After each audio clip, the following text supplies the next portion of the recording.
नमस्कार दोस्तों। भारतीय जनता पार्टी अगर 400 सीटें ले आती तो भारत का संविधान बदल जाता। भारतीय जनता पार्टी यदि 400 सीटें ले आती तो भारत का पूरा इतिहास पलट जाता।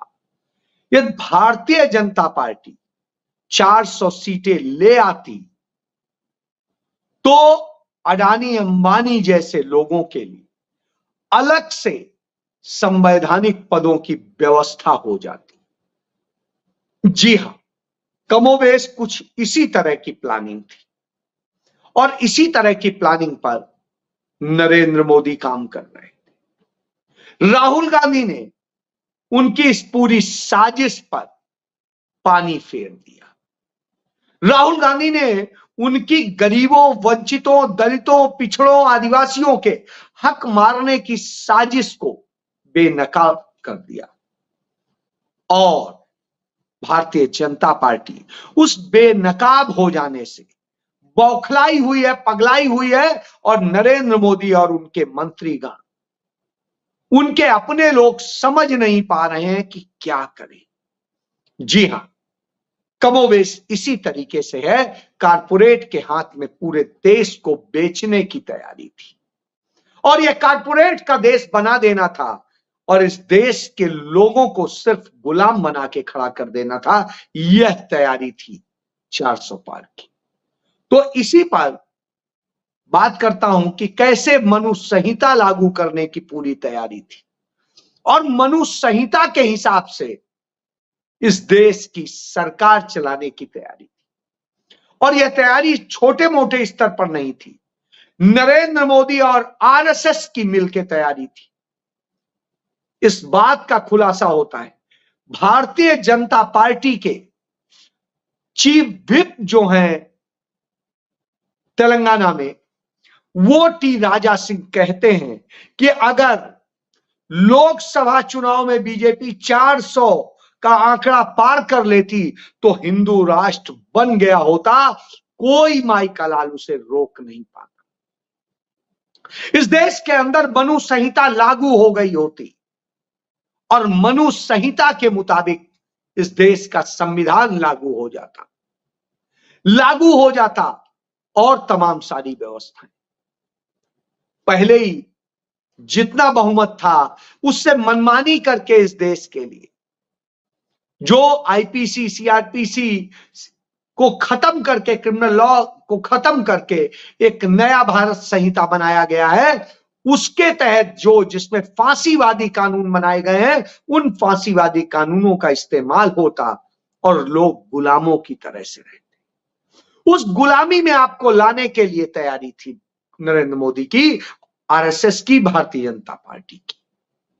टी राजा की एक बात को सामान्य तौर पर विश्वास इसलिए करना पड़ेगा क्योंकि चीफ व्हिप संवैधानिक तौर पे पार्टी का मुख्य व्यक्ति होता है, जिसका निर्देश कानूनी रूप से बाध्य होता है सभी सदस्यों पे। यदि वो उसको नहीं मानते हैं तो उनकी सदस्यता चली जाती है। तो इससे आप समझ सकते हैं कि वो व्यक्ति यदि ये कह रहा है तो कितनी गंभीर बात होगी। चलिए, आपको याद होगा जब चुनाव चल रहा था, उन चुनाव के दौरान किस तरीके से भारतीय जनता पार्टी के बहुत शीर्ष आरएसएस के पूर्व नेता और पूर्व केंद्रीय मंत्री अनंत कुमार हेगड़े ने कहा था, हमें 400 पार सीटें इसलिए चाहिए क्योंकि हमें संविधान बदलना है और संविधान बदल के हम वह व्यवस्था लागू करना चाहते हैं जो मनु ने बनाई थी। यानी मनु संहिता को लागू करने के लिए वो यह बता रहे थे। ज्योति मिर्धा जो भारतीय जनता पार्टी के प्रत्याशी थी राजस्थान से, उन्होंने भी इसको लेकर के न जाने क्या क्या बताया था और उन्होंने भी कहा था कि कैसे यह संविधान बदलना है और उसके लिए 400 पार सीटें चाहिए। यही नहीं, अयोध्या से तत्कालीन सांसद लल्लू सिंह ने भी यह बात कही थी और उन्होंने भी कहा था कि संविधान बदलना है, इसलिए 400 पार चाहिए, इसलिए अधिक से अधिक सीटें जिताइए। और सीरियल में राम का रोल कर चुके भारतीय जनता पार्टी के मेरठ से प्रत्याशी अरुण गोविल ने भी यही बात कही थी, और यही बात और भी तमाम सारे नेताओं ने कही थी। और सबसे बड़ी बात तो यह है कि प्रधानमंत्री नरेंद्र मोदी के मुख्य सलाहकार देबू राय ने भी यही बात कही थी। और जो विवेक देबू राय ने जो बात कही थी वो एक लेख में लिख करके कही थी कि लिखित संविधानों पर यूनिवर्सिटी ऑफ शिकागो की रिसर्च रिपोर्ट बताती है कि उसकी औसत उम्र 17 साल होती है, और भारत का संविधान तो 1950 में लागू हुआ था, 73 साल से अधिक बीत गए हैं। ऐसी स्थिति में यह संविधान बदला जाना चाहिए, यह निरर्थक हो गया है, इसकी जरूरत नहीं। तो आप सोचिए, जिनकी सलाह पर प्रधानमंत्री कार्य करते हैं वो सलाहकार, मुख्य सलाहकार यह बात लिख रहे थे आर्टिकल में। इससे आप समझ सकते हैं। और जो उन्होंने लिखा था 14 अगस्त 2023 को मिंट अखबार में, उसको पढ़ लीजिए कि किस तरीके से इसके लिए पूरी प्लानिंग ही नहीं कर ली गई है, इसके लिए पूरा सारी चीजें ड्राफ्ट की जा रही। तो यानी संविधान बदलने की बारी थी और उसके लिए काम हो चुका था, पूरी तरीके से उसको कैसे कैसे क्या बदलना है इसके लिए हो रहा था। और ये सब करने में, बदलने में भारतीय जनता पार्टी माहिर है।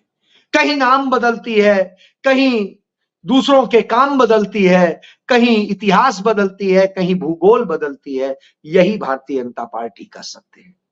और ये सब करके अपने एजेंडे साधती है, जो उसका एजेंडा है। वही बात कही टी राजा ने कि हमें हिंदू राष्ट्र बनाना था। हिंदू राष्ट्र बनाना था या क्या करना है तो भगवान जाने। जब राहुल गांधी को इसकी पूरी भनक लगी, उन्होंने मुद्दा उठाया, जनता के बीच लेके गए, जनता ने भी समझा, तब नरेंद्र मोदी, भारतीय जनता पार्टी घबराई। आप याद करिए, इसके पहले आरएसएस चीफ मोहन भागवत भी कहते थे कि संविधान बदलना है। उनके गुरु गोवलकर ने भी यही बात कही थी कि संविधान बदलना है, हमें तो मनु संहिता चाहिए। तो सबको मनु संहिता चाहिए थी, उन्हें यह संविधान नहीं चाहिए था, जो बराबरी का हक देता है, लोगों को उनके तमाम तरह के अधिकार देता है। यह साजिश थी। राहुल गांधी ने जब इसे जनता पे पहुंचाया, जनता के बीच पहुंचे, संविधान की प्रति लेके पहुंचे, लोगों को समझ में आया, बात क्लियर हुई, और उसका नतीजा यह है कि भारतीय जनता पार्टी की साजिश फेल। भारतीय जनता पार्टी 200 सीटों पर हार रही थी, बुरी हालत थी। 150 सीटों पे तो बहुत बुरी हालत थी। लग रहा था कि सत्ता बदल जाएगी, लेकिन अचानक कुछ वोट बढ़े, अचानक कुछ और हुआ, और उन सब खेला वो सब सामने आ रहा है। जिस तरीके से महाराष्ट्र में सामने आया कि कैसे 48 वोट बढ़ाए गए हैं, जैसे किस तरीके से फर्रुखाबाद में सामने आया कि लाइट काट दी गई और प्रत्याशी जीत गए, बांसगांव में इसी तरीके से हुआ, इसी तरीके से फूलपुर में हुआ। तमाम उदाहरण मौजूद हैं, इतने उदाहरण मौजूद हैं जो बताते हैं कि जीत कैसे हुई। नरेंद्र मोदी की अपनी खुद की सीट पर जीत जिस तरह हुई है, वो वहां के लोग बताएंगे।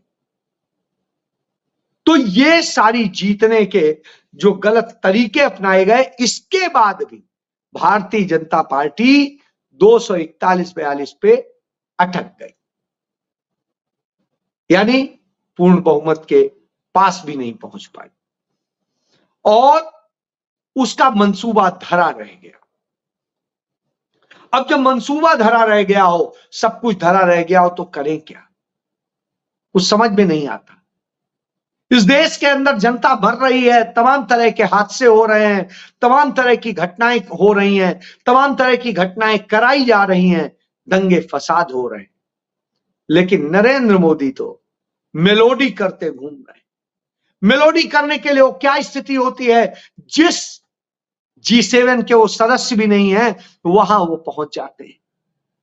वहां पहुंचने के बाद में उन्हें न स्पीच देने को मिलता है, न वहां पर सम्मेलन में शामिल होने को मिलता है, न कुछ और मिलता है। वो सिर्फ जहां पर जाते हैं गले में चिपट जाते हैं, कहीं इसके गले चिपट गए, कहीं उसके गले चिपट गए, कहीं कुछ हो गया, और मेलोनी के साथ में सेल्फी लेके टीम मेलोडी बन जाते हैं। तो टीम मेलोडी बनने गए थे इस 74 साल की उम्र में, जब उनकी बीवी है वो विवाहित है, अपने से 27 साल छोटी मेलोनी के साथ में जैसे करते हैं, स्वाभाविक सी बात है, बड़ा अजीब सा लगता है। और जब इस तरह की हरकतें दूसरे और भी तमाम देशों के राष्ट्राध्यक्ष आए थे, शासनाध्यक्ष आए थे, लेकिन किसी ने ऐसी हरकत नहीं की जैसी हरकत नरेंद्र मोदी कर रहे थे। वहां अयाशी करने गए थे या क्या करने गए थे, इससे समझा जा सकता है। इस देश की चिंता नहीं, इस देश में क्या हो रहा है। जब से नरेंद्र मोदी आए हैं, हादसों का देश बन गया है। जिस दिन शपथ ली थी उस दिन रेल दुर्घटना हुई थी, गोरखनाथ एक्सप्रेस, और 2 दर्जन से अधिक लोग मर गए। आज भी स्थिति ये, एक रेल दुर्घटना होती है और 1.5 दर्जन लोग मर जाते हैं, दर्जनों घायल। जिस तरह की हालत है, और ये लगातार हादसों चला है, आतंकी हमलों का काल रहा है 10 साल। यही नहीं, इसके अलावा मणिपुर में जो हुआ है उससे दर्दनाक कुछ नहीं हो सकता। नूह मेवात में जो हुआ है उससे दर्दनाक नहीं हो सकता। आदिवासियों दलितों के साथ जो हुआ है उससे खतरनाक नहीं हो सकता। तो इस तरह की दशा हो तो आप समझिए, देश को नशे में झोंक दिया है। पंजाब में रोजाना कम से कम 1 से 2 लोग नशे के कारण मर रहे हैं, नशे की ओवरडोज के कारण मर रहे हैं। इतनी ज्यादा नशाखोरी हो गई, और ये नशा आ कहां से रहा है? गुजरात से आ रहा है। लेकिन नरेंद्र मोदी को तो फिक्र नहीं, क्योंकि वो अपनी मेलोडी करने से फुर्सत नहीं है। तो जब यह स्थिति हो तो सोचना होगा। उधर दूसरी तरफ नैरेटिव बनाने के लिए, अपने आप को हीरो बनाने के लिए तमाम इतिहास बदलते हैं, तमाम भूगोल बदलते हैं। जिस तरीके से चीन के आगे सरेंडर कर दिया है प्रधानमंत्री ने, उसका नतीजा है चीन ने हमारे यहां 5,000 वर्ग किलोमीटर जमीन कब्जा कर रखी है। उधर अरुणाचल से लेके सारी जगह पे हालात बिल्कुल बदले हुए। जो बड़ी मुश्किलों से भारत में मिलाया गया था, सिक्किम को मिलाया गया था नेफा को, और अरुणाचल प्रदेश बनाया गया था, उन सब में हालात बिल्कुल खराब हैं। बहुत बड़ा भूभाग चीन के कब्जे में है। लद्दाख की स्थिति बद से बदतर हो रही है, वहां तमाम संकट खड़े हैं। कहीं कुछ हो रहा है, कहीं कुछ हो रहा है, बावजूद मोदी को कोई फिक्र नहीं है। बच्चों के भविष्य से कोई फिक्र नहीं है। क्यों? क्योंकि उनके तो कोई बच्चा है नहीं, तो दूसरे का बच्चा मरे तो उन्हें क्या फर्क पड़ता है? उन्हें उससे कोई फर्क नहीं पड़ता, उसके भविष्य से उन्हें कोई फर्क नहीं पड़ता। उन्हें फर्क नहीं पड़ता है कि क्या हो रहा है। तब आप समझ सकते हैं, तब वो साजिशें रचते हैं कि दुनिया में इतिहास कहीं नहीं बदले जाते हैं, इतिहास तो बनते हैं। तो इतिहास को बदलने की कोशिश हो रही है। बच्चों को क्लास में जो पॉलिटिकल साइंस में, हिस्ट्री में जो पढ़ाई जाती थी, तमाम घटनाएं पढ़ाई जाती थी, उन घटनाओं को निकाल के बाहर किया जा रहा है। तमाम कोर्सेस को कम किया जा रहा है। चौथी बार इतिहास बदला जा रहा है नरेंद्र मोदी के शासनकाल में, एनसीईआरटी की बुक में, चौथी बार। और बार बार इतिहास बदल के अपनी नाकामियां छिपा रहे हैं, अपने कुकर्म छिपा रहे हैं। सुप्रीम कोर्ट में माफी मांगी थी इसी भारतीय जनता पार्टी ने, जो अयोध्या में हुआ था, बाबरी मस्जिद को लेके हुआ था।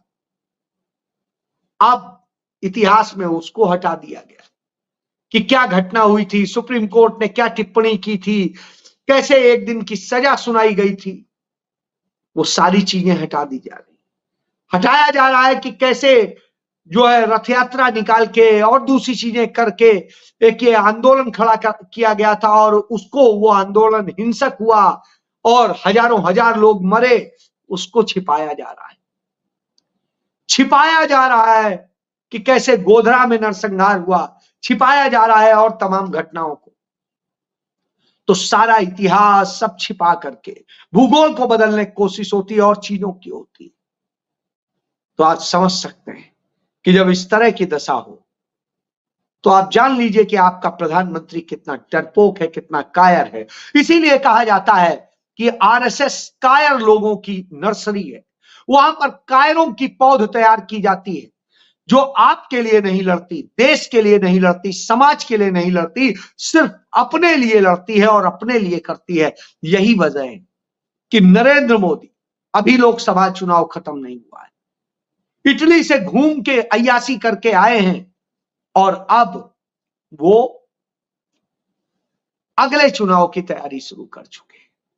अब विधानसभा चुनाव में कैसे कैसे क्या करना है उसका खेल शुरू हो चुका है और उसके लिए हर राज्य में चुनाव प्रभारी नियुक्त किए जा रहे हैं और चीजें की जा रही। उधर आरएसएस छद्म खेल रच रहा है, छद्म लड़ाई लड़ रहा है। एजेंडे तो उसी के बन रहे हैं, उन्हीं के एजेंडों में काम हो रहा है, उसी के लिए सारा खेल है। तो संविधान बदलना है, मनुष्य संहिता लागू करनी है, उसके लिए क्या क्या साजिशें रचनी है, कैसे लोगों को बरगलाना है, उनके दिमाग में तमाम असर छोड़ना है, इन सारे खेल का यह हिस्सा है। तो नरेंद्र मोदी अब इस खेल में, उन्हें कोई इस देश के लोगों की फिक्र नहीं है, इस देश के लोगों के हक की नहीं। नौकरियां दी जा नहीं रही हैं, रेल हादसे हो रहे हैं, जिम्मेदारियां कोई ले नहीं रहा है। क्यों? कायरों का पूरा। तो कायरों की जमात हो तो आप क्या उम्मीद करें? तो देश का बंटाधार करने की जिम्मेदारी खुद नरेंद्र मोदी ने ले रखी है और वही हम सब झेल रहे हैं। तो अब तैयार होइए, अभी और कौन कौन सी बर्बादी होती है, क्योंकि यदि कांग्रेस ना होती तब तो अब तक सब कुछ कर चुके होते। उनको कांग्रेस गांधी परिवार से नफरत है, इसीलिए क्योंकि उनका एजेंडा फेल हो जाता है। गांधी परिवार आके बीच में दीवार बन के खड़ा हो जाता है, राहुल गांधी लड़ने लगते हैं सच के लिए और जनता राहुल गांधी के साथ खड़ी हो जाती है। यही नरेंद्र मोदी को डराता है, क्योंकि पंडित नेहरू ने तब कहा था कांग्रेस चुनाव लड़ने की मशीनरी नहीं है, कांग्रेस लोगों के दिलों में जीती है, उनके लिए सेवा भाव से काम करती है और इसलिए करती है कि उसे करना है, उसे सत्ता के लिए नहीं, चुनाव के लिए नहीं। यही अंतर है आप में और इसलिए आप कायर और वो वीर। जय।